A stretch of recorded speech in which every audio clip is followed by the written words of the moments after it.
వాలికి ఈ రాములు వారు నెగ్గగలరా అని ఒక చిన్న సంశయం వస్తుంది. కుందుబి అని ఒక పెద్ద రాక్షసుడిది కళేబరం ఉంటుంది.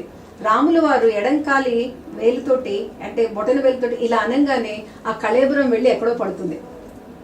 అప్పుడు కూడా మళ్ళా సుగ్రీవుడు అది కళేబరము ఎన్నో ఏళ్ల నుంచి ఉంది, బరువు లేదు కాబట్టి కాలితో విసిరాడు, పర్వాలేదు అన్నట్టుగా అనిపిస్తుంది.